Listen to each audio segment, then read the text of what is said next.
Monaco 2, Man City 2. Robbed. We won't sound like that, I'm joking. But, yeah, we should have won that game. Based on how we played, in my opinion, my first reaction is we should have won that game.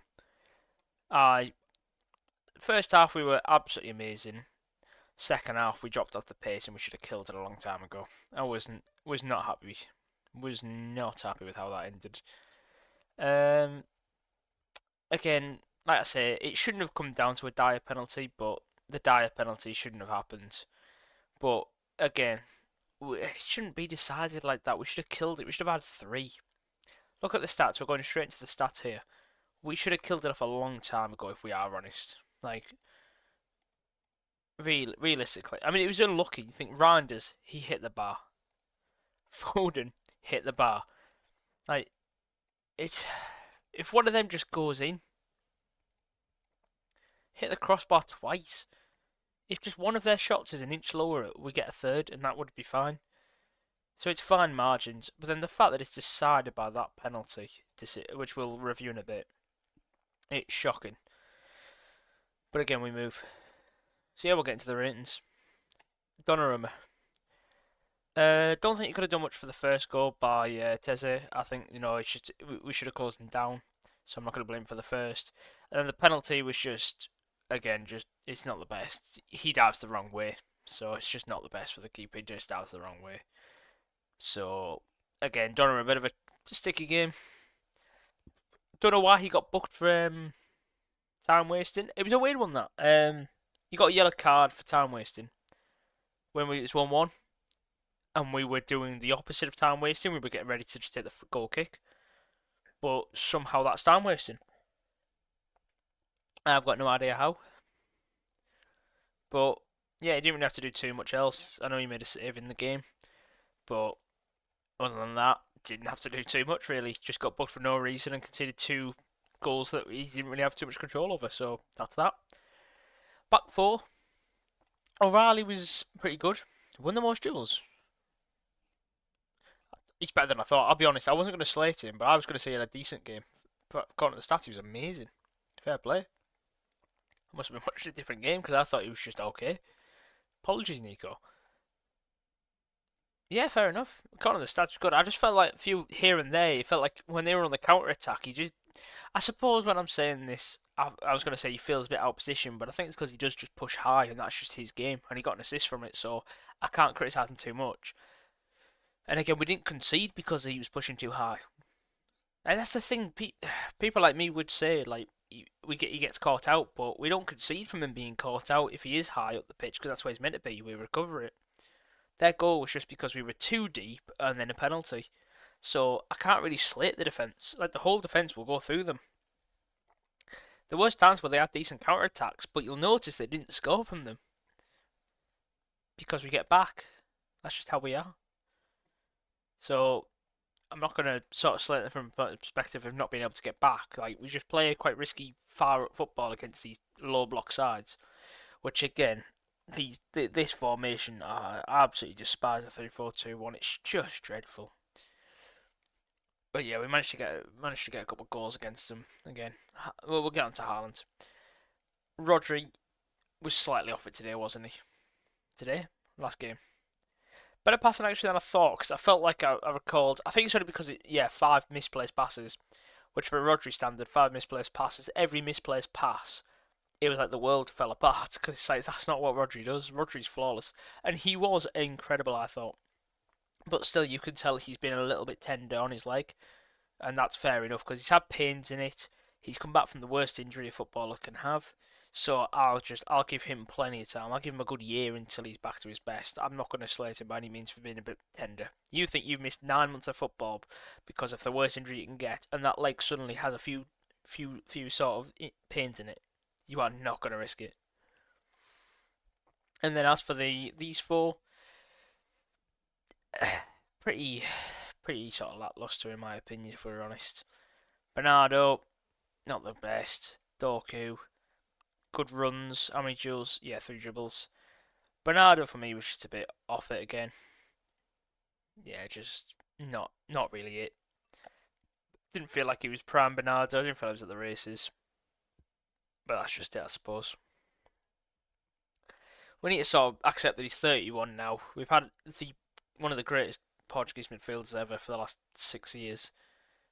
But yeah, he's not the same player, is he?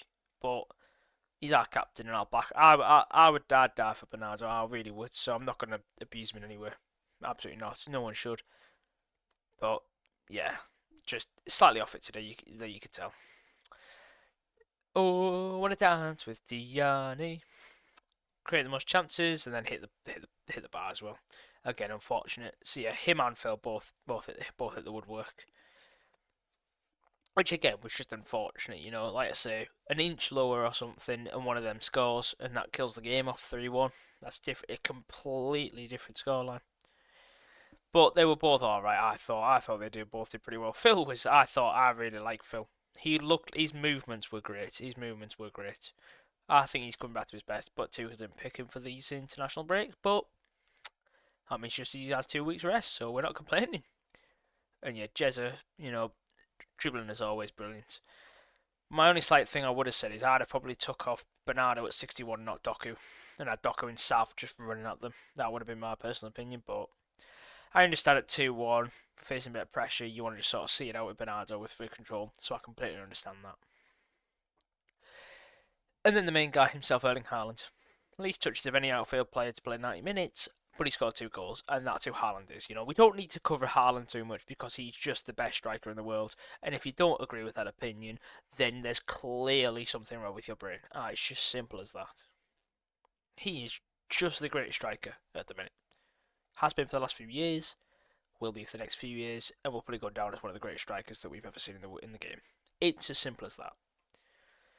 Now on to the penalty decision, which I coincidentally have open another tab. So he wins the ball, and I can understand in this still that it looks like he's shinned him in the face. And it does look that way. But he wins the ball, and Dyer then goes in and headbutts his leg. But what's he meant to do? Because otherwise, Dyer has got a free header, and he can knock it down into the corner. So it's like, what are we meant to do? What is Nico meant to do? He goes for the ball, and he wins it, and his shin ends up going into his face because Dyer is ducking down, trying to win the ball. Like, no, jump for the ball. Don't wait for the ball to be leg height and then go for it and then get shinned. It shouldn't be a penalty. It should not be a penalty, in my opinion. I really don't think it should be. But Jesus Gill gave it, which I've also got a thing open for him as well, just because he's known for being controversial. Messi's only red card for Barca, as well as he has a reputation for being a strict ref with a high card average. So we basically got the most controversial ref from Spain for a very controversial decision, which equals a bad decision for us. But I mean, the open sales on Chase Team.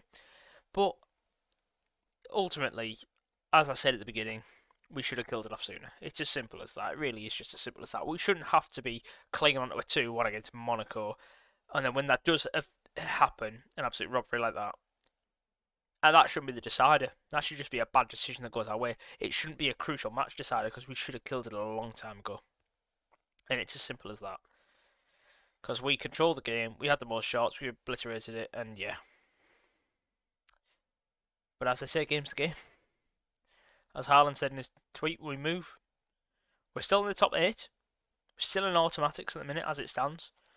So, I've got no complaints. We've got Villarreal away, which I think we should be able to get a good result. However, Villarreal in the Champions League. Draw and a loss. I think we should be able to capitalise on that, and I think we've got a good thing going. And if we look at our fixtures, I still think we're doing well. I mean, you think when I did the Brighton preview, or the post-match Brighton, we've then gone on to win, draw, win, draw.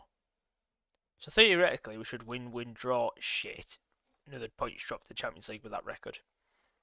Nah, I think we've got another 3 wins in our sights. I'm feeling positive. Then we'll see what happens against Villa. They look like they might be coming back. We'll see. Hopefully progressing the Carabao Cup. But again, I think we've got a decent next 6 games. These next 6 games should be interesting. I'm looking forward to seeing what the next 6 games are like because we haven't got any standout sides. We haven't got any Real Madrids, No PSGs, no Arsenals, no Liverpools, no Chelseas, nothing like that. We've just got a solid, decent 6 games, which aren't super easy, which aren't super hard. Just hopefully grind out some results, and we'll be fully there for it. We will be there. So yeah, looking forward to it. Final thoughts: Monaco 2-2. Should have killed it off sooner. Got done in by a last minute decision. But that's football. You know, these things happen. You've just got to move on and not whinge too much. You know, I've had me whinge in this thing. Bang, forget it. Move on now. You know, drop 2 points here.